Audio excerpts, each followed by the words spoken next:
എല്ലാവർക്കും ആദ്യമേ തന്നെ വിശുദ്ധ യൗസേപ്പ് പിതാവിൻ്റെ തിരുനാളിൻ്റെ മംഗളങ്ങളും പ്രാർത്ഥനകളും ഏറ്റവും സ്നേഹത്തോടെ നേരുകയാണ്. നിങ്ങൾക്ക് സന്തോഷമാണോ? അങ്ങനെ പറയണം. നമ്മളാണ് സന്തോഷിക്കേണ്ടത്.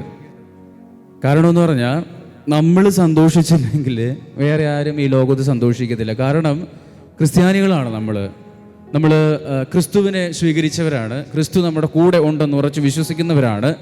അവൻ്റെ അടയാളങ്ങൾ നമ്മൾ കാണുന്നവരാണ്. അപ്പോൾ ഉറപ്പായിട്ടും ചങ്കിൽ കൈവച്ച് പറയണം, ഐ എം ഹാപ്പി സ്റ്റിൽ. എത്ര വലിയ പ്രശ്നമുണ്ടെങ്കിലും ഹാപ്പിയാണെന്ന് നമ്മൾ പറഞ്ഞു കാണിക്കണം. കാരണം ഇതിൻ്റെ എല്ലാ സൃഷ്ടാവ് നിൻ്റെ കൂടെ കരം പിടിച്ച് നിൻ്റെ മുമ്പേ പോകുന്നുണ്ട്, നിൻ്റെ കൂടെ ഉണ്ട്.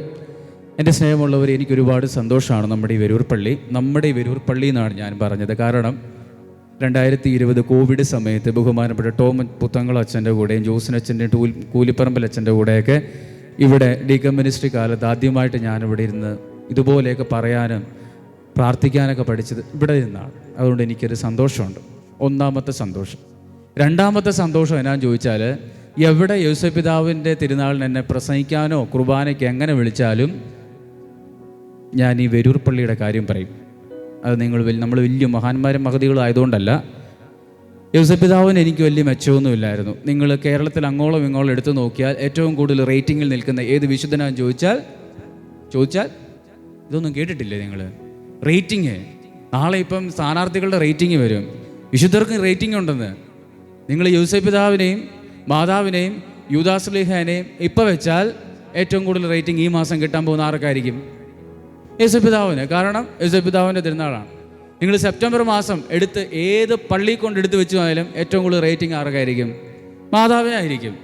ഇനി യൂദാസ്ലീഹയുടെ കൊടുപിടിച്ച് മരുതിമൂട് പള്ളിയിൽ പോയി നിങ്ങൾ പറയുകയാണ് ഏറ്റവും കൂടുതൽ വലിയ പരിശുദ്ധ അമ്മയാണെന്ന് പറഞ്ഞ് അവർ പറയും ഇറങ്ങി പോടാമെന്ന് പറയും. കാരണം അത്ഭുതങ്ങൾ, യൂദാസ്ലീഹയുടെ അത്ഭുതങ്ങൾ കാണുന്ന പള്ളിയാണ് മരുതിമൂട് പള്ളി. അവിടെ ചെന്ന് നിങ്ങൾക്ക് പറയാൻ പറ്റും അവിടെ റേറ്റിംഗ് യൂദാസ്ലീഹയ്ക്കായിരിക്കും. അതുകൊണ്ട് റേറ്റിങ്ങുകളുടെ കാലമാണ്. അതുകൊണ്ട് എൻ്റെ സ്നേഹമുള്ളവരെ, യൗസേപ്പ് പിതാവിന് എനിക്ക് വലിയ കമ്പമൊന്നുമില്ലായിരുന്നു. എനിക്ക് ആകെ പരിചയമുള്ള യൗസേപ്പ് പിതാവിനോട് ഇഷ്ടം തോന്നുന്നു. ഞങ്ങൾ വീട്ടിൽ പപ്പ മമ്മി ഞങ്ങളെല്ലാവരും കൂടെ എല്ലാ ദിവസവും കുരിശുവരയുണ്ട്. കുരിശ് വരയ്ക്കുമ്പോഴത്തേനും എല്ലാ ദിവസവും 2 പാട്ടേ ഉള്ളൂ. ശനിയാഴ്ച ദിവസം മാത്രം 3 പാട്ട് പാടും അപ്പൻ. 2 പാട്ട് മാതാവിൻ്റെ കമ്പൾസറി, 3ാമത്തെ പാട്ട് യൗസേപ്പ് പിതാവിൻ്റെ തിരുക്കുടുംബത്തിൻ്റെ കാവൽക്കാരെന്ന് പറഞ്ഞുകൊണ്ടൊരു പാട്ട്. അങ്ങനെയാണ് ഈ പുള്ളീനെ എനിക്ക് പരിചയം വന്ന് തുടങ്ങിയത്. അതിനുശേഷം എന്താ പറയുക, പഠനങ്ങളൊക്കെ കഴിഞ്ഞ് ആ കോവിഡ് സമയത്ത് ഒന്നും ചെയ്യാനൊന്നും ഇല്ലാതിരുന്ന സമയത്ത് ഞാനിവിടെ വരുമ്പം ഇവിടെ ഇതുപോലൊരു മൈക്കോ സാധനങ്ങൾ ഇവിടെയുണ്ട്, ലൈവ് ഇവിടെയുണ്ട്. അതിനുശേഷം രാവിലെ കുർബാനയെ കഴിയുമ്പോൾ ആകെ 3-4 പേരൊക്കെ ഉള്ളൂ. അതിനുശേഷം ഒരമ്മച്ചി, എനിക്ക് അമ്മച്ചിനെ ഇപ്പോഴും അറിയത്തില്ല. ആ അമ്മച്ചി എല്ലാം ഇവിടെ എങ്ങാണ്ടൊരു രൂപം ഉണ്ടായിരുന്നു, പോയോ എടുത്തു മാറ്റി. ഇവിടെ എങ്ങാണ്ടൊക്കെ ഉണ്ടായിരുന്നൊരു രൂപം, ഉറങ്ങുന്നൊരു രൂപം ഇല്ലേ? നിങ്ങൾ സൗകര്യം ഇതാണോ? ഇതിനേക്കാളും കുറച്ചും കൂടെ വലിപ്പം ഉണ്ടായിരുന്നു തോന്നുന്നു. എന്തെങ്കിലും ആയിക്കോട്ടെ. ഉറങ്ങുന്ന യൗസേപ്പ് പിതാവിനെ ഇവിടെ മാത്രമേ ഞാൻ കണ്ടിട്ടുള്ളൂ കേട്ടോ. ഈ അമ്മച്ചി കുർബാനയൊക്കെ കഴിയുമ്പോൾ ഒരു ചിട്ട്, അമ്മച്ചി ഇപ്പോൾ ഉണ്ടോയെന്ന് പോലും എനിക്കറിയത്തില്ല. ഉണ്ടെങ്കിൽ അമ്മച്ചി ഒന്നും പേടിക്കണ്ട, ഞാൻ അമ്മച്ചിയിലാണ് ഇത്ര യൗസേപ്പ് പിതാവിൻ്റെ വലിയ മനുഷ്യനാണ് ഈ പുള്ളി എന്നൊക്കെ ഞാൻ മനസ്സിലാക്കിയേ. അത് പറയാൻ വേണ്ടി പറയുന്നത്. ഒരു ചിട്ടെടുത്ത് അതിൻ്റെ പുറകെ കൊണ്ടുവെക്കും. നിങ്ങളും വെക്കുന്നുണ്ടാവും. ഞാൻ ഈ സാധനം എല്ലാ ദിവസവും കാണും. എന്നിട്ട് കുറേ കഴിഞ്ഞപ്പോഴത്തെ ഞാൻ ഒരു ദിവസം അമ്മച്ചിയോട് ചോദിച്ചു, അമ്മച്ചി ഇതെന്താ സംഭവം, ഇതെന്താ എടുത്ത് തിരികെ പുള്ളിയുടെ പുറകെ കൊണ്ട് വെക്കുന്നത് തിരികെ. അപ്പോൾ അമ്മച്ചി എന്നോട് പറഞ്ഞ പോലെ ഇത് ഓരോ നിയോഗങ്ങളാണ്. ഈ ഓരോ നിയോഗങ്ങളും വിശുദ്ധ യൗസേപ്പ് പിതാവിൻ്റെ പുറകിൽ ഇങ്ങനെ വെച്ച് കുറേ നാൾ കഴിയുമ്പോൾ എനിക്കതെല്ലാം സാധിച്ചു തരും. എനിക്ക് ആശ്ചര്യമായി. ഞാൻ പിന്നെ ഞങ്ങളുടെ സ്കൂളിലോട്ടൊക്കെ മാറി ആദ്യം ട്രിവാൻഡ്രത്ത് പിന്നെ ചമ്പക്കുളത്ത് കാണുന്നു വന്നപ്പം പ്രശ്നമുണ്ടെങ്കിൽ ആദ്യം വിളിക്കുന്ന പൂരക്കര പിതാവും ചവറ പിതാവും, 3ാമത്തെ ആൾ യൗസേപ്പ് പിതാവ്. മാതാവിൻ്റെ കൂടെയുണ്ട്. മാതാവിനെ പെട്ടെന്നൊന്നും വിളിക്കില്ല. എത്ര ശക്തമായ സാധനത്തിന് വിളിക്കാനേ മാതാവിനെ വിളിക്കുള്ളൂ അല്ലേ? ഇവരങ്ങ് മാറ്റിത്തരും. അതുകൊണ്ട് നിങ്ങൾ ഭയങ്കര അനുഗ്രഹിക്കപ്പെട്ടവരാണ്. യൗസേപ്പ് പിതാവിൻ്റെ സംരക്ഷണയിലെ ഈ വെരൂർ പള്ളിയിൽ നമ്മളിന്ന് തിരുനാൾ ആഘോഷിക്കുമ്പോൾ നിങ്ങൾ എന്തൊക്കെ നിയോഗങ്ങളായിട്ടാണോ വന്നേക്കുന്നത്, നിങ്ങളുടെ കുടുംബം, മക്കൾ, മാതാപിതാക്കൾ, സഹോദരങ്ങൾ, ഇടവക ജനമെല്ലാം വിശുദ്ധ യൗസേപ്പ് പിതാവിൻ്റെ വലിയ മാധ്യസ്ഥത്താലും സംരക്ഷണത്താലും അനുഗ്രഹങ്ങളുടെ പേമാരി തീർത്ത് യൗസേപ്പ് പിതാവ് നിങ്ങളെ സംരക്ഷിക്കട്ടെ എന്ന പ്രാർത്ഥന മാത്രമേ ആദ്യം എനിക്ക് പറയാനുള്ളൂ. അത് നിങ്ങൾക്ക് കിട്ടും. സ്നേഹമുള്ളവരെ, നിങ്ങൾ തിരുനാൾ തുടങ്ങിയിട്ട് എനിക്ക് തോന്നുന്നു 2 ആഴ്ചയെങ്കിലും ആയിക്കാണ്. എല്ലാ ദിവസവും അച്ഛന്മാർ വന്ന് യൗസേപ്പ് പിതാവിനെ കുറിച്ചായിരിക്കും പറഞ്ഞുകൊണ്ടിരിക്കുക. ഞാൻ ആദ്യം വിചാരിച്ചു വേറെ പറയാമെന്ന്. പിന്നെ വിചാരിച്ചു എല്ലാവരും പറഞ്ഞു പോകുന്ന വണ്ടിയിൽ അങ്ങ് പോട്ടെ. കാരണം ഞങ്ങളുടെയൊക്കെ പാവപ്പെട്ട പള്ളികളൊക്കെ ആണെങ്കിൽ എന്തെങ്കിലുമൊക്കെ പറയും, ഇത് കുറച്ചും കൂടെ എന്താ പറയുക എലൈറ്റ് ഗ്രൂപ്പാണല്ലോ. അതുകൊണ്ട് ഞാൻ വിചാരിച്ചു യോസേപ്പ് പിതാവിനെ കുറിച്ച് ഒരുപാട് നിർവചനങ്ങളൊക്കെ ഉണ്ടല്ലേ. നീതിമാനായ അച്ഛൻ ഇന്ന് പാടുന്ന നീതി എഴുതുന്നോ എന്തൊരു സാധനം, നീതിമാനായ യോസേപ്പ് പിതാവ്.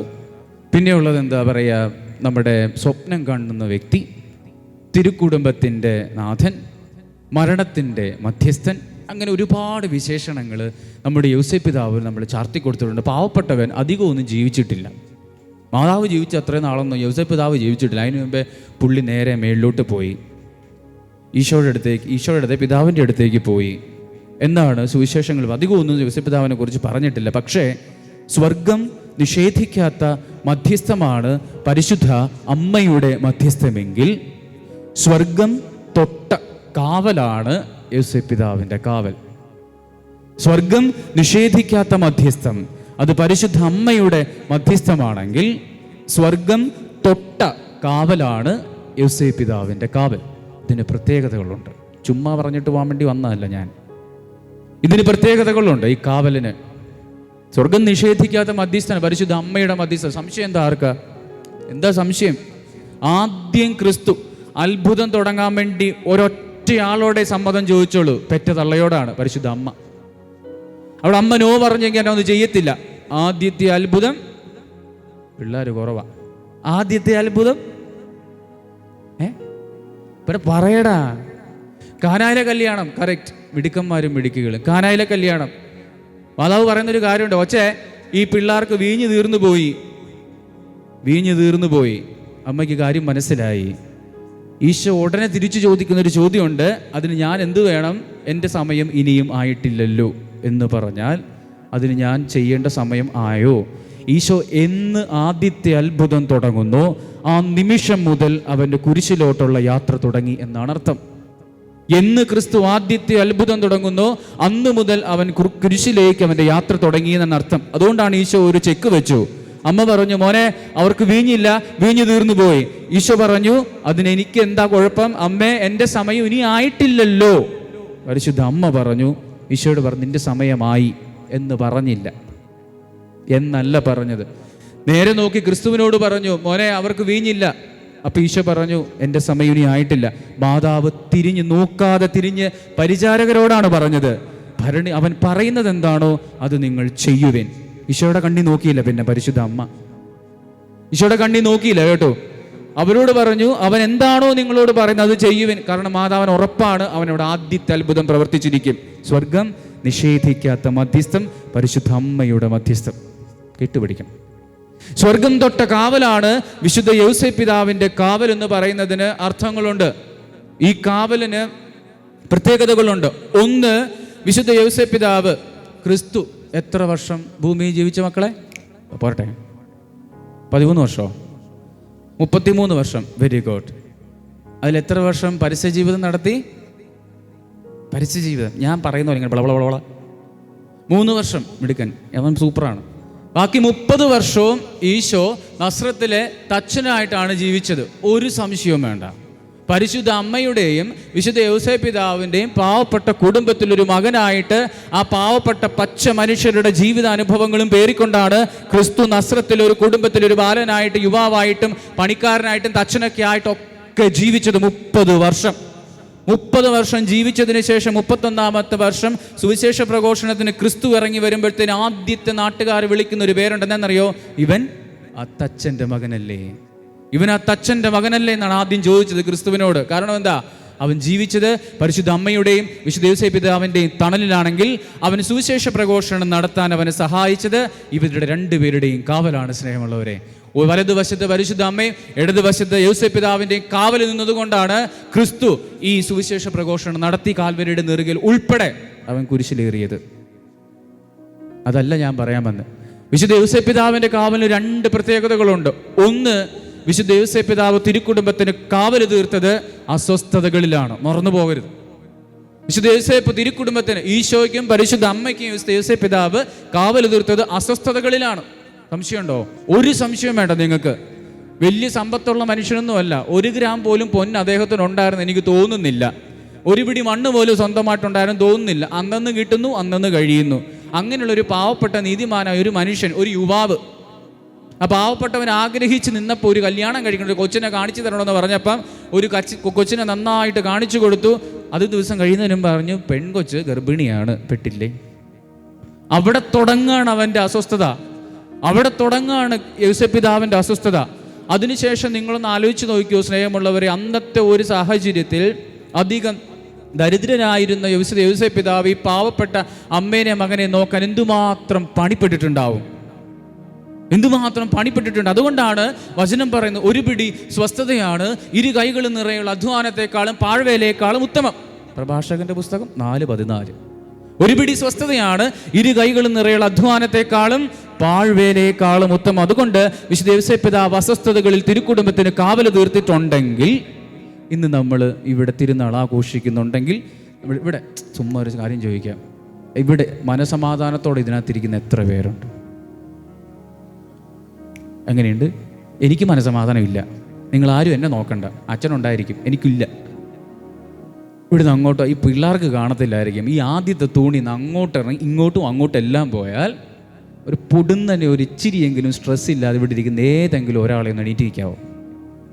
വെല്ലുവിളിക്കും ഉണ്ടാവും, അന്ന് അവൻ എന്തെങ്കിലും മെൻ്റലായിരിക്കും. അല്ലാത്ത എല്ലാവരും ഇവിടെ ഇരുന്ന് ഇത്ര ചങ്കൂറ്റത്തോടെ പറയുന്ന ഞാൻ ഉൾപ്പെടെയുള്ളവർക്കും ഒരു തരിയെങ്കിലും സ്ട്രെസ് ഉള്ളിൽ കടന്നിട്ടാണ് സ്നേഹമുള്ളവർ ഇതിനകത്ത് വന്നിരിക്കുന്നത്, കർത്താവിൻ്റെ ബലിയിൽ വന്നിരിക്കുന്നത്. അസ്വസ്ഥതകളുടെ നടുവിൽ കാവല് തീർത്തവനാണ് വിശുദ്ധ യോസേപ്പ്. തീർന്നിട്ടില്ല. അസ്വസ്ഥതകളില്ലാത്ത ആരെങ്കിലും ഇതിനകത്തിരിപ്പുണ്ടോ? ഇല്ല. അപ്പൊ നമ്മൾ തീർക്കേണ്ട കാവലും അസ്വസ്ഥതകളുടെ നടുവിൽ തന്നെയാണ്. അതിന് യോസേപ്പ് പിതാവിൻ്റെ സംരക്ഷണം കൂടിയേ തീരൂ. 2 മുറിവുകൾ മനസ്സിൽ വെച്ച് വരിഞ്ഞു കെട്ടിയിട്ടാണ് യോസേപ്പ് പിതാവ് കാവല് തീർത്തത്. മുറിവുകളില്ലാത്ത മനുഷ്യരുണ്ടോ? അറിഞ്ഞു അറിയാതെ എടുക്കാത്ത മുറിവുകളില്ലാത്ത മനുഷ്യർ ഏത് മനുഷ്യനുണ്ട് ഈ ലോകത്ത്?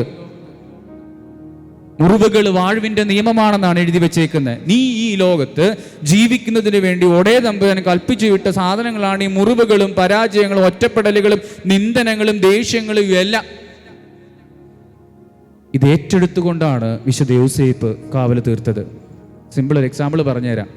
ഈശോ ജനിച്ചപ്പോൾ 1000 കുഞ്ഞുങ്ങളെ ഈ ഹെറോദേസ് മഹാരാജാവ് രാത്രി കൊന്നുകളഞ്ഞു. സത്യമല്ലേ? കുഞ്ഞി പൈതങ്ങളുടെ തിരുനാൾ. നിങ്ങൾ ആലോചിച്ച് നോക്കിയേ, ഇവിടെ ഇത്രയും പേരുണ്ടെന്ന് വിചാരിച്ചോ, ഇത്രയും പേരുടെ കുഞ്ഞുങ്ങളെ ഒന്ന് കൊല്ലുക എന്നൊന്ന് വിചാരിച്ച് എന്തോ ഒരു നിലവിളിയായിരിക്കും. ഈ വെരൂർ പട്ടണം, ഈ വെരൂർ ഈ ഒരു ഏരിയ മൊത്തം, ഈ തെങ്ങണ ഏരിയ മൊത്തം കരച്ചില്ലാകത്തില്ലയോ? കരച്ചില്ലാകത്തില്ലയോ? ഇനി അതെല്ലാം പോട്ടെ, അമേരിക്കയും ഇറാനും തമ്മിൽ ആദ്യത്തെ യുദ്ധം നടന്നുകൊണ്ടിരിക്കുന്ന സമയത്ത് അമേരിക്കക്കാരെല്ലാവരും പഴിച്ചായിരുന്നു. കാരണം എന്നറിയോ?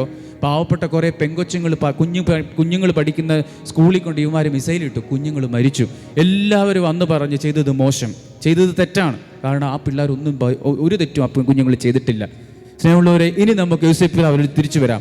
സ്വന്തം കുഞ്ഞിനു വേണ്ടിയാണ്, ദൈവത്തിൻ്റെ പുത്രനാണ്, സമ്മതിച്ചു. എങ്കിലും സ്വന്തം കുഞ്ഞിനു വേണ്ടിയാണ് ഈ 10,000-കണക്കിന് കുഞ്ഞുങ്ങളെ വധിക്കപ്പെട്ടതെന്ന് ഓർക്കുന്ന ഒരു തന്തയ്ക്ക്, ഒരു അപ്പന് എങ്ങനെ പിന്നെ കടന്നുറക്കം വരും?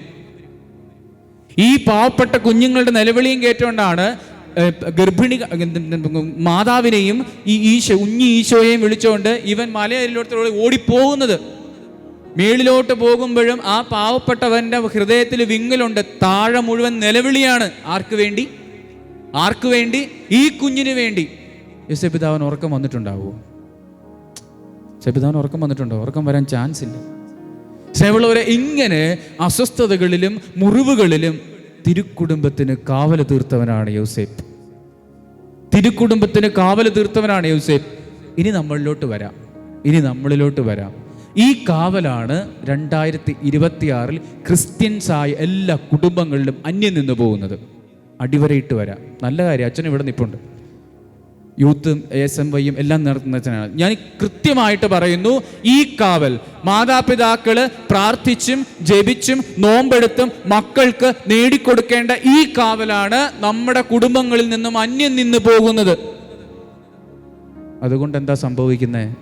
അടപടലം പൊട്ടൽ തുടങ്ങിയിട്ടുണ്ട്. സ്നേഹമുള്ളവരെ, ഈ കുടുംബത്തിൻ്റെ കാവല് നമ്മൾ തീർക്കണം. യോസേപ്പ് പിതാവിനെ വിളിച്ചു തന്നെ തീർക്കണം. എനിക്ക് ഉറപ്പാണ്, ഒടേ തമ്പുരാൻ ക്രിസ്തു കുരിശിന് എടുത്തിട്ടുണ്ടെങ്കിൽ അവൻ്റെ ഇരുവശങ്ങളിലും അവൻ്റെ അപ്പനും അമ്മയും അവന് താങ്ങായിട്ട് നിൽപ്പുണ്ട്. ക്രിസ്തു മരിച്ച് ഉയർത്തുന്നതിന് മുമ്പേ ആ വേദനകളെല്ലാം അവൻ എടുത്തിട്ടുണ്ടെങ്കിൽ ഉറപ്പാണ് പരിശുദ്ധ അമ്മയുടെയും വിശുദ്ധ യോസേപ്പ് പിതാവിൻ്റെയും ഒരു വലിയൊരു കാവല് ക്രിസ്തുവിൻ്റെ ഉള്ളിൽ കിടന്ന് കടക്കുന്നുണ്ട്. അല്ലാതെ അവൻ എടുക്കത്തില്ല. ഈ കാവലാണ് സ്നേഹമുള്ളവരെ നമ്മളും നമ്മുടെ കുടുംബങ്ങളിൽ തീർത്തു കൊടുക്കേണ്ടത്. ഈ കാവലാണ് നമ്മളും നമ്മുടെ കുടുംബങ്ങളിൽ തീർത്തു കൊടുക്കേണ്ടത്. ആർക്കാ? നമ്മളെ നോക്കാനേൽപ്പിച്ച മക്കൾക്ക്, നമ്മളെ നോക്കാനേൽപ്പിച്ച മാതാപിതാക്കൾക്ക്. കായൻ ആബേലിനെ കൊന്നു കഴിഞ്ഞപ്പോൾ ഉൽപ്പത്തിയുടെ പുസ്തകത്തിൽ ദൈവം ആദ്യം വന്ന് ചോദിച്ചൊരു ചോദ്യമുണ്ട്, കായൻ, നിന്റെ സഹോദരൻ ആബേൽ എവിടെ? കായൻ തിരിച്ചു ചോദിച്ചു, ഞാൻ എൻ്റെ സഹോദരൻ്റെ കാവൽക്കാരനാണോ? ദൈവം പറഞ്ഞു, നീ നിന്റെ സഹോദരൻ്റെ കാവൽക്കാരനാണ്. സ്നേഹമുള്ളവരെ, ഈ കാവല് തീർത്ത മനോഹരമായ അമ്മയുടെ ചിത്രം 2 സാമൂൽ പ്രവാചകന്റെ പുസ്തകം 10-ാം അധ്യായത്തിൽ കിടപ്പുണ്ട്. ആ അമ്മയുടെ പേരാണ് റിസ്പ. നിങ്ങൾ പോയി ഒന്ന് വായിക്കണം. റിസ്പ ഭയങ്കര ശക്തമായ ഒരു ക്യാരക്ടറാണ് ബൈബിളിലെ. എടുത്ത് വായിച്ചു നോക്കണം. എന്താ സംഭവം എന്നറിയാവോ? ദാവീദ് മഹാരാജാവിന്റെ കാലത്ത് 3 വർഷം ഭൂമിയിൽ അതികഠിനമായ ക്ഷാമമുണ്ടാവും. ദാവീദ് മഹാരാജാവ് ദൈവത്തോട് ആരായാണ്, എന്താണ് ഇതിന്റെ കാരണം? അപ്പം ദൈവം പറഞ്ഞു കൊടുക്കും, ഗിബയോൻകാരുടെ മക്കളെ സാവൂൾ വധിച്ചതാണ് ഇതിന്റെ കാരണം. ഗിബയോൻകാരുടെ മക്കളെ സാവൂൾ വധിച്ചതാണ് കാരണം. ദാവീദ് നേരെ ഗിബയോൻകാരുടെ അടുത്ത് പോയി ചോദിക്കുന്നുണ്ട്. അവർ ചോദിക്കും, ഞാൻ നിങ്ങൾക്ക് എന്ത് പ്രതിവിധിയാണ് ചെയ്തു തരേണ്ടത്? ഞാൻ ചെയ്തു തരാം. അപ്പൊ ഗിബയോൻകാർ പറയും, നീ ഞങ്ങൾക്കൊന്നും ചെയ്തു തരണ്ട, ഒരു കാരണവുമില്ലാതെ ഞങ്ങളുടെ മക്കളെ കൊന്നുകളഞ്ഞ സാവൂളിന്റെ 7 മക്കളെ കൊല്ലാതെ ഈ പ്രതികാരം ഞങ്ങൾ മാറത്തില്ല. അപ്പൊ ദാവീദ് മഹാരാജാവ് പറയും, സാവൂളിന്റെ 7 പുത്രന്മാരെ ഞാൻ നിങ്ങൾക്ക് വിട്ടുതരാം. ദൈവത്തിന്റെ മലയായ ഗിബിയോനിൽ ആ 7 പേരെയും അവർ തൂക്കിലിടും. അതിൽ 2 പേരുടെ അമ്മയാണ് ഈ പറയുന്ന റിസ്പ. സ്നേഹമുള്ളവരെ, അവിടെ തൂക്കിലിട്ട് എല്ലാവരും തിരിച്ചു പോകുമ്പോൾ ഈ റിസ്പ എന്ന് പറയുന്ന വൃദ്ധയായ അമ്മ മൃഗങ്ങൾക്കും പക്ഷികൾക്കും മഞ്ഞിനും കൊടുക്കാതെ ഈ കുഞ്ഞുങ്ങളുടെ ശവശരീരത്തിന് കാവൽ നിൽക്കുന്ന ഒരു ചിത്രം നമ്മുടെ 2-ാം സാമുവേലിൽ എഴുതി വെച്ചിട്ടുണ്ട്. എന്താ സംഭവിച്ചതെന്നറിയാവോ? രാത്രിയും പകലും ഈ തള്ള കാവൽ നിന്നു. ജീവനുള്ള മക്കൾക്ക് വേണ്ടി അല്ല കേട്ടോ, ശവശരീരങ്ങൾക്ക് വേണ്ടി. തങ്ങളുടെ മക്കളുടെ ചേതനയേറ്റ ശവശരീരങ്ങൾക്ക് വേണ്ടി ഈ അമ്മ കാവൽ നിൽക്കുകയാണ്. ഒന്നിനും കൊടുക്കാതെ, കഴുകനും പരുന്തിനും ചെന്നായ്ക്ക് ഒന്നും കൊടുക്കാതെ ഈ അമ്മ അവിടെ കിടക്കുകയാണ്. 3 ദിവസം കഴിയുന്നതിന് മുമ്പ് തന്നെ ദാവീദ് മഹാരാജാവ് ഇത് അറിഞ്ഞു.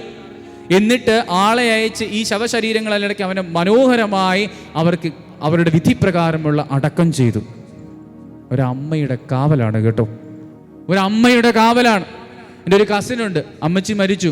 ഇടയ്ക്കിടയ്ക്ക് എന്നോട് പറയുന്നൊരു കാവലുണ്ട്, ഒരു കാര്യമുണ്ട്. എന്നാന്നറിയാവോ? എൻ്റെ അമ്മച്ചിയുടെ പ്രാർത്ഥനയും മേളിൽ നിന്നുള്ള കാവലും എനിക്കിത് ഭംഗിയായിട്ട് കൊണ്ടുപോകാൻ പറ്റും.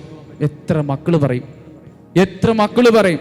സ്നേഹമുള്ളവരെ, ഇന്ന് തീർത്തു കൊടുക്കേണ്ട കാവൽ പ്രാർത്ഥനയുടെ കാവലാണ്, പരിശുദ്ധിയുടെ കാവലാണ്, വിശുദ്ധിയുടെ കാവലാണ് നമ്മുടെ മക്കൾക്ക്. പണത്തിൻ്റെ കാവലല്ല. 2026 കൊടുക്കേണ്ട കാവൽ കർത്താവിൻ്റെ കാവലാണ്, കർത്താവിൻ്റെ തിരുരക്തത്തിൻ്റെ കാവലാണ്. ഇസ്രായേൽ ഭവനങ്ങളിൽ ഇസ്രായേൽക്കാരുടെ അടുത്ത് അലിഖിതമായ നിയമമുണ്ട്. ആരാണോ കർത്താവിന് ബലിയർപ്പിക്കുന്ന ബലിക്കല്ലിൽ കമിഴ്ന്നു കിടന്ന് സഹായത്തിന് അപേക്ഷിക്കുന്ന എത്ര ശത്രുവാണേലും അവർ ദേഹത്ത് കൈതൊടാൻ ആർക്കും അനുവാദമില്ല. കർത്താവിൻ്റെ ബലിക്കല്ലിൽ തൊട്ടവനെ തൊടാൻ അവൻ ആരെയും സമ്മതിക്കത്തില്ല. സ്നേഹമുള്ളവരെ, ആരൊക്കെ ഈ കുടുംബത്തിൽ ഈ കാവൽ തീർത്തു കൊടുക്കുന്നുണ്ടോ? അപ്പൻ വഴിയായി, അമ്മ വിളക്കായി, മക്കൾ യാത്രികരായി, ഏതൊക്കെ കുടുംബം ഇങ്ങനെ കാവലായി പോകുന്നുണ്ടോ അവരുടെ കൂടെ ദൈവം അവൻ്റെ ദൂതനെ അയക്കും. ദൈവം അവൻ്റെ ദൂതനെ അയക്കും കാത്തുകൊള്ളാൻ. ഒരപ്പൻ കുടുംബത്തിൽ വഴിയായിട്ട് മാറണമെന്നാണ് വചനങ്ങളെല്ലാം പഠിപ്പിക്കുന്നത്. ആ വഴിയിൽ മുള്ളു ഉണ്ടെങ്കിലോ, ആ വഴിയിൽ കല്ലും മുള്ളും ഉണ്ടെങ്കിലോ പ്രശ്നമാവും. മക്കൾ നടന്ന കാല് പൊള്ളും, അല്ലെങ്കിൽ കാല് മുറിയും, അല്ലെങ്കിൽ തട്ടി വീഴും. ആരാ കാരണം? അപ്പനാണ് കാരണം. അപ്പൊ ഈ കാവല് മാറ്റിയാലോ? ചോദ്യമുണ്ട്, ഞാൻ പിന്നെ പറയാം. 2, അമ്മ വിളക്കാണ് ഒരു കുടുംബത്തിലെ അമ്മ വിളക്കാണ്. ആ വിളക്ക് കരിന്തിരി കത്തിച്ചു പോയാൽ ആ കുടുംബം ഇരുട്ടിലാവും. എടുത്തു നോക്കിക്കോ, എവിടെ വേണേലും. എത്ര വലിയ കുടുംബത്തിൽ എടുത്തു നോക്കിയോ, എത്ര പ്രാർത്ഥനയുള്ള കുടുംബത്തിൽ നിങ്ങൾ എടുത്തു നോക്കിയോ സ്നേഹമുള്ളവരെ, എവിടെയെങ്കിലും അമ്മമാരുടെ വിളക്കിന് കരിന്തിരി ഏഴിട്ടിട്ടുണ്ടെങ്കിൽ, അല്ലെങ്കിൽ അവിടെ കരി വീണിട്ടുണ്ടെങ്കിൽ ആ കുടുംബം ഇരുട്ടിലാവും. മക്കൾ പിന്നെ നേരെ നടക്കൂല. അതുകൊണ്ടാണ് സിമ്പിളായിട്ട് പറഞ്ഞത്, ഒരപ്പൻ അമ്മയുടെയും കാവലില് പൊതിഞ്ഞു വെച്ച് കൊണ്ടുപോകേണ്ടതാണ് മക്കളെ. പൊതിഞ്ഞു വെച്ചുകൊണ്ട് അതിന് വിശുദ്ധ യോസേപ്പ് പിതാവിൻ്റെ സംരക്ഷണം ആവശ്യമാണ്. സ്നേഹമുള്ളവരെ, നമ്മൾ മരിച്ച് തിരിച്ച് കർത്താവിൻ്റെ മുമ്പിൽ ചെല്ലുമ്പോൾ നിങ്ങളങ്ങനെ വിശ്വസിക്കുന്നുണ്ടെങ്കിൽ നമ്മളോട് എല്ലാവരോടും ചോദിക്കുന്ന ഒറ്റ ചോദ്യമേ ഉള്ളൂ. ദൈവം പണ്ടേ ചോദിച്ച ചോദ്യം, നിന്നെ ഞാൻ നോക്കാനേൽപ്പിച്ച ആളെവിടെ? ഒറ്റ ചോദ്യമാണിത്, ഒറ്റ ചോദ്യം. നിങ്ങൾ അല്ലാതെ ഉറപ്പായിട്ട് നിങ്ങൾ കുറിച്ചിട്ടോ, നിന്നെ ഞാൻ നോക്കാനേൽപ്പിച്ച നിന്റെ ജീവിത പങ്കാളി എവിടെ, മക്കൾ എവിടെ, മാതാപിതാക്കൾ എവിടെ? ഇതാണ് നിങ്ങളോടുള്ള ചോദ്യം. അപ്പോൾ വെള്ളം എടുപ്പിട്ടിരിക്കുന്നത് ഞങ്ങളോടുള്ള ചോദ്യം എന്താ? ഞങ്ങളോടുള്ള ചോദ്യം സിമ്പിളാണ്. ഞാൻ നിന്നെ നോക്കാനേൽപ്പിച്ച എൻ്റെ ജനം എവിടെ? ഞാൻ നിന്നെ നോക്കാനേൽപ്പിച്ച എൻ്റെ ജനം എവിടെ എന്നുള്ള കാരണം എന്നോടുള്ള ചോദ്യം നേരത്തെ തന്നിട്ടാണ് ക്രിസ്തു പോയേക്കുന്നത്. അതിനുള്ള ചോദ്യാവലിയും തന്നിട്ടുണ്ടില്ലേ? ഞാൻ നഗ്നനായിരുന്നു, നിങ്ങൾ എന്നെ ഉടുപ്പിച്ചോ. ഞാൻ കാരാഗ്രഹത്തിലായിരുന്നു, നിങ്ങൾ എന്നെ വന്ന് കണ്ടോ. ഞാൻ വിശക്കുന്നവനാ, നീ എനിക്ക് ആഹാരം തന്നോ. അപ്പം എല്ലാവരും ഘോരം പ്രസംഗിക്കും. അനാഥാലയങ്ങളിലെ കാര്യമാണ് ക്രിസ്തു എഴുതി വെച്ചത്. അല്ലടോ, നിന്റെ കുടുംബത്തിന്റെ കാര്യമാണ് എഴുതി വെച്ചേക്കുന്നത്. നിന്റെ ജീവിത പങ്കാളി നഗ്നയായിരുന്നു, ഒറ്റപ്പെട്ട് നിൽക്കുകയായിരുന്നു, അനാഥത്വത്തിൽ മുങ്ങുകയായിരുന്നു, നീ അവളെ പോയി ഒന്ന് ആശ്വസിപ്പിച്ചോ എന്നാണ് ക്രിസ്തു ചോദിച്ചു വെച്ചേക്കുന്നത്. അതാണ് കാവൽ. നിന്റെ മകനൊരു തെറ്റുപറ്റി കാണും, നിന്റെ മകൾക്കൊരു തെറ്റുപറ്റി കാണും. ഈ ഭൂമിയിൽ അവളോട് ക്ഷമിക്കാൻ നിന്നെ നോക്കാൻ ഏൽപ്പിച്ച മാതാവും പിതാവും വേറെ ആൾക്ക് പറ്റും? നിന്റെ സഹോദരനൊരു തെറ്റുപറ്റി കാണും, അല്പമൊക്കെ നിന്റെ അപ്പനും അമ്മയും നിന്നോട് ദേഷ്യപ്പെട്ട് കാണും. ആ അപ്പനോടും അമ്മയോടും പോയിട്ട് സോറി പറഞ്ഞ് തിരിച്ചു വരാൻ നീ അല്ലാതെ വേറെ ആർക്ക് പറ്റും? രോഗിയായിട്ട് കിടക്കുന്ന നിന്റെ അപ്പനും അമ്മനും വേണ്ടാന്ന് വെച്ച് നീ മറി നിൽക്കുമ്പോൾ ഓർത്തു വെച്ചോണം, നീ നടക്കാൻ പോകുന്ന വഴി അതിനേക്കാളും താഴോട്ടുള്ള വഴിയാണ്. പക്ഷെ ചോദിക്കും, ഞാൻ നിന്നെ നോക്കാൻ ഏൽപ്പിച്ചവരെവിടെ? സ്നേഹമുള്ളവരെ, ഈ കാവല് ഏതൊക്കെ കുടുംബത്തിൽ ഉണ്ടോ? കുടുംബം എന്ന് പറയുമ്പം ആദ്യം ക്രിസ്തു, 2 ജീവിത പങ്കാളി, 3 മക്കൾ. ഇതാണ് 3 പേര് കുടുംബം. അവിടെ എന്ന് ഞാൻ വന്നിട്ടുണ്ടോ അടപടലം പൊട്ടും. സ്നേഹമുള്ളവരെ, അങ്ങനെയുള്ള കുടുംബങ്ങളെല്ലാം ദൈവം കാവലേർപ്പെടുത്തും. പ്രതീക്ഷിക്കാത്ത സമയത്ത് അവൻ ആളെ വിടും. നമ്മുടെ ദാനിയേൽ പ്രവാചകന്റെ പുസ്തകം 13-ാം അധ്യായത്തിൽ ഒരു മനോഹരമായ ഒരു കഥയുണ്ട്. സൂസന്ന, നിങ്ങൾ കേട്ടിട്ടുണ്ടോ? യോവാക്കിമിൻ്റെ ഭാര്യ സൂസന്ന. കാണാൻ ഭയങ്കര സൗന്ദര്യമുള്ളവളാണ് യോവാക്കിം. ദൈവത്തിൽ അടിയുറച്ച വിശ്വാസമുള്ള ഒരു കൊച്ച്. യോവാക്കിം പ്രഭുവായിരുന്നു. ഇവൻ പ്രഭുവായിരുന്നെങ്കിൽ കൂടിയും ഇവൻ്റെ വീട്ടിൽ ഒരുപാട് ആൾക്കാർ വരും. അന്നത്തെ 2 ന്യായാധിപന്മാർ സൂസന്നയിൽ മോഹമുണ്ടാവുന്നു, അവളോട് പാപം ചെയ്യാൻ പ്രേരിപ്പിക്കുന്നു. പക്ഷെ സൂസന്ന അത് വിസമ്മതിക്കുമ്പോൾ അവൾ പോകുന്നൊരു രീതിയാണ്, അവൾ പോകുന്നൊരു വഴിയുണ്ട്. എന്നാണെന്നറിയാവോ? ഇവന്മാർ വേറെ കള്ളസാക്ഷ്യം പറഞ്ഞ് ഇവള് വേറൊരു യുവാവുമായിട്ട് പാപം ചെയ്തു എന്ന് പറഞ്ഞ് കല്ലെറിയാനുള്ള വിധി വരും. ദാനിയേൽ പ്രവാചകന്റെ പുസ്തകം 13-ാം അധ്യായം. അവിടെ സൂസന്ന പ്രാർത്ഥിക്കുന്ന ഒരു പ്രാർത്ഥനയുണ്ട്. എൻ്റെ ദൈവമായ കർത്താവേ, നിന്നിൽ അടിയുറച്ച് വിശ്വസിച്ച് എന്നെ നീ കാക്കണമേ എന്ന് പറഞ്ഞൊരു പ്രാർത്ഥനയുണ്ട് കരഞ്ഞുകൊണ്ട്. എന്താ സംഭവിക്കുന്നതെന്നറിയാവോ? ഇത്രയും പേര് കല്ലെറിയാൻ വേണ്ടി കൂടുമ്പം അതിൽ ഇത്രയും പൊടുന്നനെയുള്ള ദാനിയേൽ എന്ന് പറയുന്ന ഒരു ചെറുക്കനിൽ പരിശുദ്ധാത്മാവിന് ദൈവം വർഷിക്കും. എന്നിട്ട് ചോദിക്കുന്നൊരു ചോദ്യമുണ്ട്, ഇത്രയും നിങ്ങൾക്ക് നാണമുണ്ടോ എന്ന് പറഞ്ഞാൽ ഒരു വിചാരണയും ഒന്നും കൂടാതെ ഈ പാവപ്പെട്ട കുഞ്ഞിൻ്റെ മേല് തിന്മ ആരോപിക്കാൻ നിങ്ങൾ എന്തിനു കൂട്ടുനിന്നു എന്നാണ് ആ കൊച്ചൻ ചോദിക്കുന്നത്. എല്ലാവരും തിരിഞ്ഞു നോക്കും, ഒരു കൊച്ചന് ഇങ്ങനെ വർത്താനം പറഞ്ഞുകൊണ്ടേയിരിക്കുന്നു. കാണണോ അത്? തിരിഞ്ഞെല്ലാവരും നോക്കിയിട്ട് പറയും, നീ വിചാരണ നടത്താൻ പറയും. ദാനിയേൽ, ചെറുപ്പക്കാരനായ കൊച്ചനായ ദാനിയേൽ വന്നിട്ട് ആ 2 ന്യായാധിപന്മാരെയും വിളിക്കും. എന്നിട്ട് ചോദിക്കും, നിങ്ങൾ ഏത് മരത്തിൻ്റെ താഴ്വരയിൽ വെച്ചാണ് ഈ സൂസന്ന എന്ന് പറഞ്ഞ ഈ പെൺകുട്ടിയും വേറൊരു യുവാവ്, നിങ്ങൾ പറയുന്ന യുവാവ് പാപം ചെയ്താൽ നിങ്ങൾ കണ്ടത്? ഒരുത്തൻ പറയും കരുവേലകം, ഒരുത്തൻ പറയും കരയാമ്പൂ. 2നെയും എന്താണോ സൂസന്നയ്ക്ക് കൊടുത്ത വിധി, സ്നേഹമുള്ളവരെ, അവന്മാർക്ക് ആ വിധി അങ്ങ് കൊടുക്കും, കൊന്നുകളയും. ആരാ വർഷിച്ചേ? ദൈവം കാവലേർപ്പെടുത്തും. ഏത് മനുഷ്യൻ അവൻ്റെ കുടുംബത്തിന് ചങ്കും കരളും കൊടുത്ത് നിൽക്കുന്നുണ്ടോ, നിന്നെ ഏൽപ്പിച്ച ഒരു പ്രസ്ഥാനത്തിന്, നിന്നെ ഏൽപ്പിച്ച നിന്റെ കുടുംബത്തിന്, നിന്നെ ഏൽപ്പിച്ച നിന്റെ ഇടവകയ്ക്ക്, നിന്റെ ദൈവത്തിൽ ആശ്രയിച്ചുകൊണ്ട്, പരിശുദ്ധ അമ്മയിൽ ആശ്രയിച്ചുകൊണ്ട് നിന്റെ ജീവിതം സമർപ്പിച്ച് കാവൽ നീ തീർക്കുന്നുണ്ടോ, അവിടെ നിന്നെ തൊടാൻ ഒരുത്തിനെയും ദൈവം അനുവദിക്കത്തില്ല. കാരണം നിന്നെ തൊടുന്നതിന് മുമ്പേ അവൻ അവൻ്റെ ദൂതനെ അയക്കും. വളരെ സിമ്പിൾ. ഒരു കാര്യം കൂടെ ഞാൻ നിങ്ങളോട് പറയാം, ഒരു ഉദാഹരണം കൂടെ. നിങ്ങൾ ഉൽപ്പത്തിയുടെ പുസ്തകം എടുക്കണം. ഉൽപ്പത്തിയുടെ പുസ്തകത്തിൽ അബ്രഹാം, സാറ അമ്മച്ചി, അവർക്ക് വളരെ നാളുകൾക്ക് ശേഷം ഉണ്ടായ മകനാണ് ഇസഹാക്ക്. നിങ്ങൾക്കറിയാലോ, കുറേ കഴിയുമ്പോൾ സാറ അമ്മച്ചി അങ്ങ് മരിച്ചു പോകുന്നു. ഇസഹാക്ക് ഭയങ്കര വിവശനായിട്ട് ലോൺലിനെസ് ഒക്കെ ആയിട്ട് ഒറ്റപ്പെട്ട് നിൽക്കുന്നു. അബ്രഹാമിന് പ്രായം ഏറെ ആയിട്ട് വരുന്നു. അബ്രഹാം ഒരു സുപ്രഭാതത്തിൽ അവൻ്റെ വീട്ടിൽ ഏറ്റവും പ്രായം ചെന്ന വേലക്കാരന് ദാസനെ വിളിച്ചിട്ട് പറയും, നീ എൻ്റെ തുടയുടെ കീഴെ വെച്ച് എനിക്ക് സത്യം ചെയ്യണം, എൻ്റെ ചാർച്ചക്കാരിൽ നിന്നേ എൻ്റെ മകന് നീ ഭാര്യയെ കൊടുക്കത്തുള്ളൂ.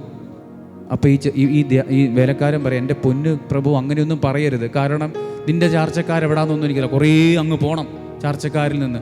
എന്നാൽ ഇവൻ സത്യം ചെയ്ത് മേടിക്കും, നീ പോകാൻ പറയും, എൻ്റെ ചാർച്ചക്കാരുടെ അടുത്തേക്ക് നീ പോകണം, എന്നെ സംരക്ഷിച്ച ദൈവം നിനക്ക് വഴിയൊരുക്കും. എന്നിട്ട് ഇവൻ പോവാണ്. സ്നേഹമുള്ളവരെ, ഒട്ടകങ്ങളും ദാസീദാസന്മാരായിട്ട് ഈ വേലക്കാരൻ പോവാണ്. ആർക്കാ? ഇസഹാക്കിന് പെണ്ണന്വേഷിച്ച് പോവാണ് ചാർച്ചക്കാരുടെ അടുത്തേക്ക്.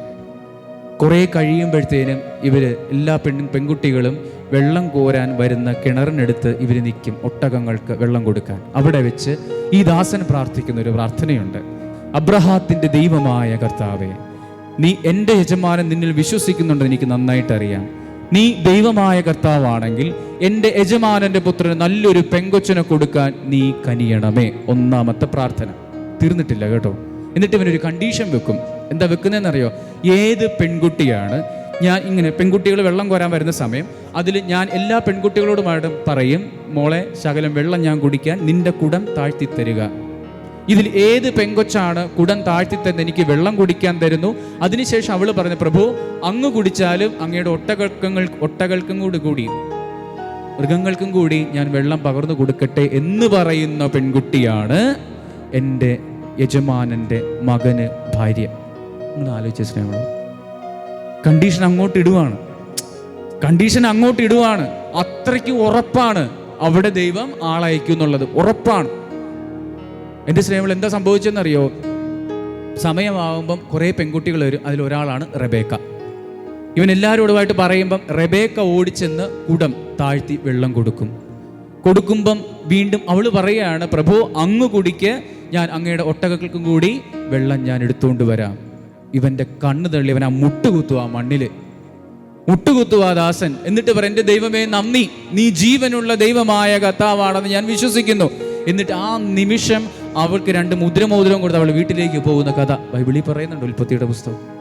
നമ്മളൊരു ഏത് മനുഷ്യനാണോ ദൈവത്തിൽ ആശ്രയിച്ച് അവൻ്റെ കുടുംബത്തിന് കാവൽ നിൽക്കുന്നത്, അവനെ ഏൽപ്പിച്ചതിന് കാവൽ നിൽക്കുന്നത്, നിനക്ക് മുമ്പേ അവൻ തൻ്റെ ദൂതന്മാരെ അയക്കും. നിങ്ങൾ വിചാരിക്കരുത് വളരെ ഈസിയാന്ന്. യോസേഫ് പിതാവ് കാവലായത് അസ്വസ്ഥതകളിലും മുറിവുകളിലുമാണ്. ഈ 2 സാധനങ്ങളും പച്ചയായ നമുക്കും ഉണ്ടാവും. അവിടെ പിടിച്ചു നിൽക്കാനുള്ള ബലം എന്നാന്ന് ചോദിച്ചാലാണ് നിങ്ങൾ എല്ലാവരും വന്നു കൂടുന്ന പരിശുദ്ധ കുർബാന, കർത്താവിൻ്റെ ബലിക്കല്ല്. അവിടെയാണ് നമുക്കുള്ള ബലം കിട്ടുന്നത്. അവിടെ ബലം മേടിച്ചവനെ ഈശോ ദൈവം ദൂതരെ അയച്ച് സംരക്ഷിക്കും.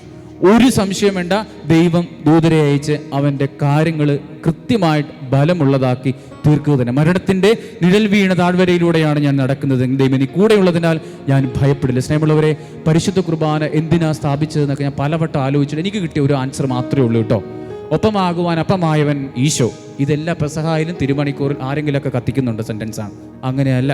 പരിശുദ്ധ കുർബാന ക്രിസ്തു സ്ഥാപിച്ചത് 30 വർഷം പാവപ്പെട്ട മനുഷ്യനായിട്ട് ജീവിച്ച ക്രിസ്തുവിന് കൃത്യം മനസ്സിലായി, ഈ ലോകത്ത് എൻ്റെ കൂടെയുള്ള മക്കൾക്ക് നേരെ നിൽക്കാൻ ഒരു പിടിവള്ളി ആവശ്യമാണ്. ഈ പിടിവള്ളിയാണ് പരിശുദ്ധ കുർബാന. ഓരോ ദിവസവും രാവിലെ അപ്പം, വിശുദ്ധ കുർബാന, ജീവനുള്ള ദൈവത്തിൻ്റെ ശരീരവും രക്തവും അപ്പവും വീഞ്ഞുമായിട്ട് നമ്മൾ സ്വീകരിച്ചുകൊണ്ട് തിരിച്ച് നീ ഭവനത്തിൽ ചെല്ലുമ്പോഴാണ് നിന്റെ കുടുംബത്തിന് കാവൽ തീർക്കാനുള്ള ചങ്കൂറ്റം, ശക്തി നിനക്ക് കിട്ടുന്നത്. അവിടെ സ്നേഹമുള്ളവരെ, ഈ പരിശുദ്ധ കുർബാനയിൽ ആശ്രയിച്ച് നിങ്ങളുടെ കുടുംബത്തിന്, മക്കൾക്ക് നിങ്ങൾ കാവലേർപ്പെടുത്തി നോക്കുക. ദൈവം ദൂതരെ അയക്കും. ഒരു സംശയവും വേണ്ട. 3 ദിവസം മുമ്പ് എനിക്ക് ഏപ്രിൽ 25-ാം തീയതി, ഇപ്പോഴും ഓർമ്മ, 25-ാം തീയതി IMS-ൽ 10:30 ഒരു ടോക്ക് ഉണ്ടായിരുന്നു. അമ്മച്ചിമാർക്കുള്ള ടോക്ക്. ഇതും കൂടെ പറഞ്ഞാൽ നിർത്താം. അമ്മച്ചിമാർക്കുള്ള ടോക്ക് നമ്മൾ ടോക്ക് എടുക്കാൻ പോകും. ഞങ്ങളുടെ ആലപ്പുഴ IMS 10:30-ക്കാണ്. നേരത്തെ സിസ്റ്റേഴ്സ് പറഞ്ഞാണ്. 24-ാം തീയതി മെനിൻ ഗ്യാസക് ബാൻഡിൻ്റെ പ്രോഗ്രാമും അത്യാവശ്യം വലിയ കുഴപ്പമില്ലാതെ പാടുന്നുണ്ട്. ഞങ്ങളുടെ ബാൻഡ് പ്രോഗ്രാമുണ്ട്. 24-ാം തീയതി രാത്രി പരിപാടിയുണ്ട്.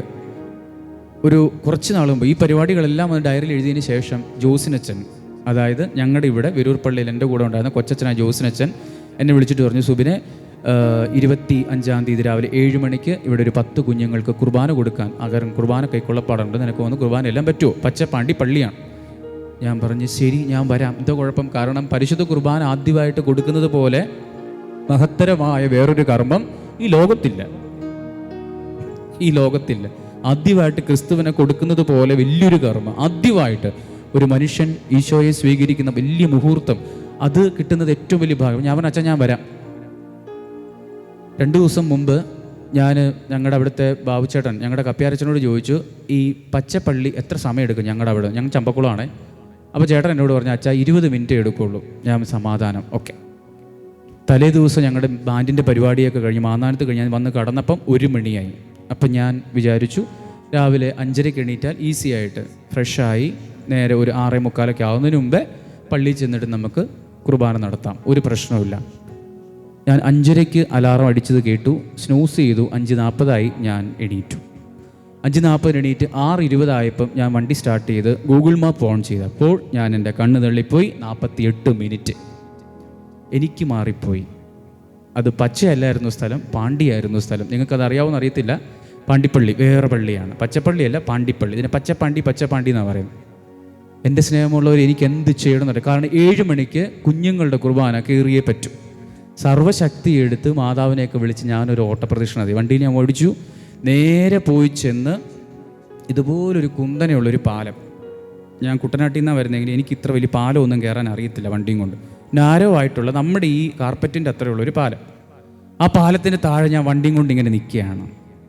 അപ്പം ഞാനൊരു കൊച്ചനോട് ചോദിച്ചു, എൻ്റെ മോനെ, പാണ്ടിപ്പള്ളിയിലേക്ക് പോകാൻ ഇനി ഏതെങ്കിലും വഴിയുണ്ടോ? അപ്പം നിങ്ങൾ ആലോചിക്കണം, 6:55 കഴിഞ്ഞ് 57, 58 എങ്ങാണ്ടായി. അത്രയ്ക്ക് സ്പീഡിലാണ് ഞാൻ പോകണം. അപ്പം എന്നോട് പറഞ്ഞു, അച്ഛാ വേറെ ഒരു വഴിയില്ല, ഈ പാലത്തെ കൂടെ മാത്രമേ കയറാൻ പറ്റൂ. ഞാൻ വിചാരിച്ചു, എൻ്റെ മാതാവേ നീ പെട്ടു. കാരണം എൻ്റെ മിസ്റ്റേക്കാണല്ല, എനിക്കിത് മാറിപ്പോയി. ഞാൻ അച്ഛനെ ഇടയ്ക്ക് വിളിച്ചു, പക്ഷേ അച്ഛനെ കിട്ടിയില്ല. ഞാൻ എന്നിട്ട് അവിടെ ഇരുന്ന് സെൻറ്ററിൽ ഇങ്ങനെ നിന്നപ്പം ഒരു ചേട്ടൻ പാലത്തിൻ്റെ മേളിൽ നിന്ന് സ്കൂട്ടിയിൽ ഇങ്ങനെ താഴോട്ട് വന്നു.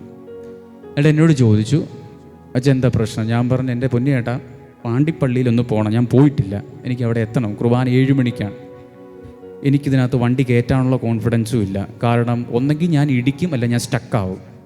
അപ്പോൾ ചേട്ടൻ എന്നോട് പറഞ്ഞു, അച്ഛനൊരു കാര്യം ചെയ്യും, എൻ്റെ പുറകെ വരാൻ പറഞ്ഞു. ചേട്ടൻ നേരെ പാലത്തിന് അവിടെ നിന്നിട്ട് എൻ്റെ അടുത്ത് പറഞ്ഞു, എൻ്റെ കണ്ണിലും എൻ്റെ കയ്യിലും മാത്രമേ അച്ഛൻ നോക്കാവുള്ളൂ, വേറൊരിടത്ത് നോക്കരുത്, കണ്ണിലും കയ്യിലും ഇത് നോക്കി വണ്ടി എടുക്കാൻ പറഞ്ഞു. ഞാൻ വണ്ടി എടുത്തു. ആ ചേട്ടൻ പള്ളിയുടെ മുറ്റത്ത് വരെ എന്നെ കൊണ്ട് നിർത്തി. 7:02 ഞാനവിടെ എത്തി. 7:04 മാക്സിമം ആയപ്പം കുർബാന കയറി. ഞാൻ പിന്നെ ആ മനുഷ്യനെ കണ്ടില്ല കേട്ടോ. അവിടുന്ന് ദൈവമേ നന്ദി പറഞ്ഞ്, നിങ്ങൾക്കറിയത്തില്ല സ്നേഹമുള്ളവരെ, അന്ന് ഞാൻ കുർബാന തീർത്ത് 9:20. എനിക്ക് 10:30 ആകുമ്പം IMS ആലപ്പുഴയിലെത്തണം. വീണ്ടും പ്രശ്നമായി. പക്ഷെ കുർബാന എന്ന് പറഞ്ഞാൽ കുർബാന തന്നെയാണ്, നമ്മളത് വിടൂല. 9:20 നാരങ്ങ വെള്ളം കുടിച്ച് ഞാൻ വണ്ടി എടുത്തു. 10:33 IMSൽ ഞാൻ എത്തി, മാതാവിൻ്റെ അടുത്ത്. ഞാൻ നിങ്ങളോട് പറഞ്ഞത്, ഞാൻ മഹാനായമല്ലോ എന്നൊന്നുമല്ല ഞാൻ നിങ്ങളോട് പറഞ്ഞത്. ദൈവമേൽപ്പിച്ചതിന് നീ കാവൽ തീർത്തിട്ടുണ്ടെങ്കിൽ നിനക്ക് കാവലൊരുക്കാൻ അവൻ ആളെ അയക്കും. ദൈവമേൽപ്പിച്ചതിന് നീ കാവൽ തീർത്തിട്ടുണ്ടെങ്കിൽ നിനക്ക് കാവലാകാൻ അവൻ ആളെ അയക്കും. ജീവിതം കൊണ്ട് പറയുന്നു. അവിടെ അസ്വസ്ഥതകളുണ്ടാവും, അവിടെ ഒറ്റപ്പെടലുകളുണ്ടാവും, അവിടെ മുറിയപ്പെടലുകളുണ്ടാവും, അവിടെ എന്താ പറയുക, മാറ്റിവെക്കലുകളുണ്ടാവും. അവിടെ നിങ്ങളെ ചിലപ്പോൾ നിങ്ങളെല്ലാം ചെയ്തിട്ട് നിങ്ങളെ കറിവേപ്പില പോലെ തള്ളിക്കളയും. പേടിക്കരുത് സ്നേഹമുള്ളവരെ, പേടിക്കരുത്. കാരണം എന്തെന്നറിയോ, മനുഷ്യർക്ക് ഇതൊക്കെ ചെയ്യാൻ പറ്റും, ഇതൊക്കെ മനുഷ്യർക്കേ നമ്മളോട് ചെയ്യാൻ പറ്റൂ. പക്ഷേ ഇതിനേക്കാളും മേളിൽ നിന്നെ നോക്കി വ്യക്തിപരമായിട്ട് നിന്നെ ഇങ്ങനെ പൊതിഞ്ഞു വെക്കുന്ന ഒരു സ്നേഹം, അതാണ് ക്രിസ്തു. ആ ക്രിസ്തു നിന്നെ ഒരിക്കലും വിടില്ല. അവൻ നിനക്ക് കാവലേർപ്പെടുത്തും. സ്നേഹമുള്ളവരെ, ഈ ഒരു കാവല് കുടുംബത്തിലുണ്ടാകട്ടെ, സമൂഹത്തിലുണ്ടാകട്ടെ, സഭയിലുണ്ടാകട്ടെ, നമ്മുടെ മക്കളിൽ ഉണ്ടാകട്ടെ. വിശുദ്ധ യേശു പിതാവിൻ്റെയും സകല വിശുദ്ധന്മാരുടെയും സ്വർഗീയ വൃന്ദങ്ങളുടെയും ഒക്കെ കൃപ നിങ്ങൾക്കിടെ നിങ്ങളുടെ കുടുംബങ്ങളിലും വ്യക്തി ജീവിതങ്ങളിലും ഉണ്ടാകട്ടെ. ദൈവം നമ്മെ സമൃദ്ധമായിട്ട് അനുഗ്രഹിക്കട്ടെ. വിശുദ്ധ യേശു പിതാവിൻ്റെ സകല മധ്യസ്ഥവും സംരക്ഷണവും നമ്മുടെ എല്ലാ കുടുംബങ്ങളിലും ഉണ്ടാകട്ടെ.